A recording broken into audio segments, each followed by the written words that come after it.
जय श्री कृष्ण। आप सभी का हमारे YouTube चैनल पर हार्दिक स्वागत है।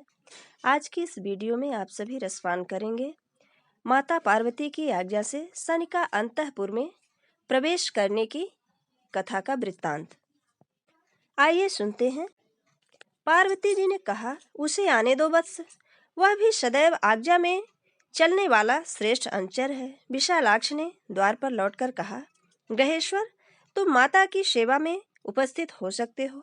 यह कहकर उन्होंने मुख्य द्वार को कुछ खोल दिया। आज्ञा मिलते ही हर्षित हुए शनिदेव भीतर पहुंचे और जगत जननी उमा को देखते ही उन्हें प्रणाम कर स्तुति करने लगे। माता एक अत्यंत उच्च रत्नमणि जड़ित स्वर्ण सिंहासन पर विराजमान हैं। उनके चारों ओर असंख्य देवियां खड़ी थीं। 5 प्रमुख सखियां श्वेत चामरों द्वारा निरंतर उनकी सेवा कर रही थीं। कुछ समय सखियां तांबूल भेंट कर रही थीं, तो कुछ सुगंधित द्रव्य अर्पण कर रही थीं। माता ने अपने देह पर अग्नि के समान तेजस्वी वस्त्र धारण किए हुए थे। गले में स्वर्ण रत्नादि के दिव्य हार, हाथों में कंकड़ादि आभूषण, भुजदंड पर बाजूबंद, कमर में रत्न जटित श्रृंखला, चरणों में नूपुर सुशोभित थे। अद्भुत रूप रासमयी वे माता अपने तेज से ही समस्त भवन को प्रकाशित करती हुई प्रतीत हो रही थीं। उनकी गोद में अद्वितीय शिशु विद्यमान था। उनके समक्ष अप्सराएं और देवांगनाएं नृत्य कर रही थीं। किन्नरियां और गंधर्वनियां गायन वादन में तल्लीन थीं। इस प्रकार भवन में अद्वितीय आनंद उत्सव मनाया जा रहा था। वातावरण सर्वत्र शांत था। समस्त नारी समाज रस विभोर हो रहा था, परंतु सिर नीचा किए रहने के कारण वह कुछ भी देख न सके। सूर्यपुत्र शनि को अपने चरणों में दंडवत करते देखकर माता प्रसन्न हुई और बोली, शनैश्वर वत्स, मैं तुमसे अत्यंत प्रसन्न हूँ। तुम निरंतर लोक कल्याण गतिशील रहते हो, अतः आयुष्मान रहकर अपने कार्य का निर्वहन करते रहो। बोलो और क्या चाहते हो, मैं तुम्हारी अभिलाषा सुनना चाहती हूँ। यदि कुछ इच्छा हो तो वर मांग सकते हो। शनिदेव ने कहा, जगत जननी, मैं आपके शिशु दर्शन की कामना से यहाँ उपस्थित हुआ हूँ। आप मेरी इस इच्छा को पूर्ण करें। उमा ने कहा, बस शिशु तो मेरी गोद में ही है। मेरे दर्शन के साथ उसके दर्शन भी सहज रूप से कर सकते हो। अब और जो कुछ चाहते हो वह भी कहो। शनैश्वर ने निवेदन किया, मातेश्वरी, संसार के तप में ही प्रधान कर्म है। सभी प्राणी अपने अपने कर्म रूप तप का ही फल भोगते हैं। शुभ या अशुभ कोई भी कर्म किसी भी कल्प में लुप्त नहीं होता। अपने ही कर्म फल से उसे देवता, दैत्य, गंधर्व, किन्नर आदि योनियों की प्राप्ति होती है। कर्म फल से ही जीव इंद्रादि की पदवी प्राप्त कर लेता है अथवा ब्रह्मा प्रभृत रूप ग्रहण कर लेता है। कर्म ही से उसे पशु, पक्षी, कीड़ा मकोड़ा आदि का जन्म धारण करना पड़ता है। कर्म ही मनुष्य देहधारी को राजा, राजमंत्री, सेनापति, आचार्य आदि बना देते हैं। उसी से राजा के घर में जन्म की प्राप्ति होती है। कर्म ही नीच उच्च जाति, व्याधि, विपत्ति आदि के कारण होते हैं। कर्म ही तिर्यक योनियों में डालते हैं, वही जीव को वृक्षादि के रूप में डाल देते हैं। कर्म ही अल्प आयु या दीर्घ आयु के भी कारण होते हैं, वही जीव को चिंता में डालता और वही चिंताओं से उबारने में समर्थ होता है। कर्म का फल ही मनुष्य को धनवान बनाता है और उसी से अपने गांठ का धन भी निकल जाता है। कर्म से ही मनुष्य को भाई, संतान एवं स्त्री आदि की प्राप्ति होती है। विषयों में आसक्ति अथवा अनासक्ति भी कर्म का ही फल समझो। यश, अपयश, हानि, लाभ, जीवन, मरण आदि की प्राप्ति भी किए हुए कर्मों से ही प्राप्त होती है। सभी जानते हैं कि शुभ कर्म से शुभ फल की जीव को जो कुछ भी प्राप्ति होती है, अप्राप्ति या कुप्राप्ति होती है, उस सब का कारण पूर्ववत कर्म ही अधिक मान्य है। वर्तमान में किए जाने वाले कर्मों का फल शीघ्र ही मिल सकता है, किंतु उनमें जो अधिक गर्हित होते हैं उनका फल देर से ही मिलता है। यदि वर्तमान जीवन में उनका भोग किसी कारणवश प्राप्त नहीं होता तो वह अगले जन्म में भोगना पड़ता है।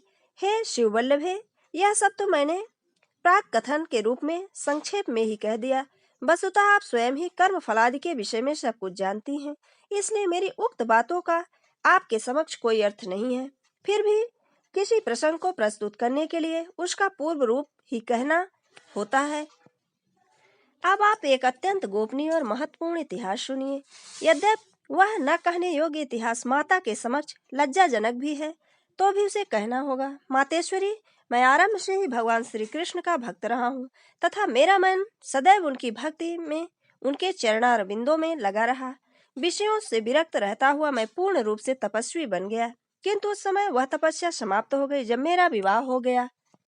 तभी एक सखी बीच में ही बोल उठी, विवाह होने पर तो तपस्या का भंग होना स्वाभाविक ही था, सभी की यही दशा होती है, तब तुम्हारी बात में क्या विशेषता है? सनी ने कहा, विशेषता है तभी तो कह रहा हूँ, उस विशेषता पर भी ध्यान दो। मेरा विवाह चित्ररथ की अत्यंत सुंदरी तेजस्विनी कन्या से हुआ था। वह सती भी निरंतर तपस्या में लगी रहती। एक बार जब वह ऋतु स्नाता हुई तब उसने 16 श्रृंगार किए। उस समय वह दिव्य अलंकारों से विभूषित और अत्यंत शोभामयी लग रही थी। उसके रूप और श्रृंगार दोनों ने मिलकर सोने में सुहागे का कार्य किया। उस समय उसका रूप मुनियों को मोहित कर लिया। रात्रि होने पर वह मेरे पास उपस्थित हुई। मैं भगवान श्री कृष्ण के ध्यान में तल्लीन था, इसलिए उसके आगमन पर भी मैंने ध्यान नहीं दिया, किंतु वह तो मंदान्वित हो रही थी। कुछ तीखे स्वर में बोली, स्वामिन, मेरी ओर देखो तो सही। किंतु मैंने उसकी ओर नहीं देखा। वह अपने चंचल नेत्रों से देख रही थी, किंतु मेरी तल्लीनता भंग ना हो पाई। उसने अपने को असफल प्रयास देखा तो क्रोधित हो गई, क्योंकि उसका ऋतुकाल व्यर्थ हो रहा था। क्रोध में भी उसने मुझे चैतन्य करने का भरकस प्रयत्न किया।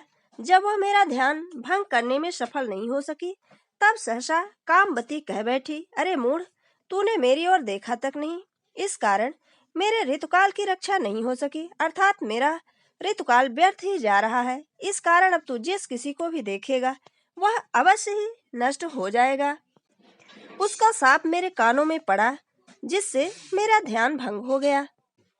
नेत्र खोलकर देखा तो मेरी पत्नी सामने खड़ी है। वह उस समय अत्यंत सुंदर प्रतीत हो रही थी। सोचने लगा, यह तो मेरी पत्नी है, इसने मुझे ऐसा शाप क्यों दे दिया? वस्तुतः यह मेरी भूल भी है कि विवाह करके भार्या को संतुष्ट करने के अपने कर्तव्य से विमुख रहा। फिर सोचा, यदि अब भी संतुष्ट कर लूं तो शाप से बच सकता हूं। ऐसा विचार करके मैंने शांत करने का प्रयत्न किया। देवी प्राणप्रिय, मैं ध्यानावस्थित था, इसी कारण याचना नहीं सुन सका, अन्यथा तुम्हारी उपेक्षा कभी नहीं करता। अब मुझे जो आज्ञा दो, करने को तैयार हूँ। इसी प्रकार मैंने उसे अनेक बार मनाया और जब वह शांत हो गई तब उसे काम्य प्रदान कर उससे शाप मिथ्या करने का आग्रह करने लगा। परंतु अब ऐसी कोई शक्ति न रह गई थी जो अपने शाप को वह नष्ट कर सकती। शाप देने के कारण उसका पतिव्रत धर्म अशक्त हो गया था।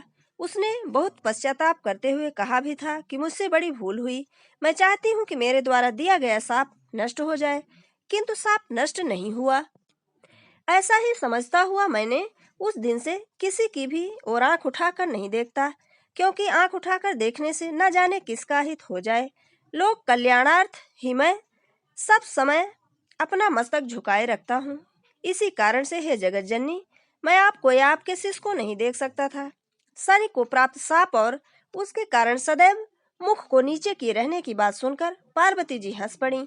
उनके साथ उनकी सभी सखियां, सभी दासियां, सभी अप्सराएं, सभी देवकन्याएं भी हंस पड़ी। वह बहुत देर तक हंसती रहीं। बेचारे शनिदेव अपना मुख नीचे किए खड़े रहे। यह कथा कहकर सूत जी ने कुछ देर के लिए मौन धारण कर लिया। यह देखकर शौनक ने विनीत भाव से प्रश्न किया, फिर क्या हुआ सूत जी? यह उपाख्यान तो हमने आज तक नहीं सुना था।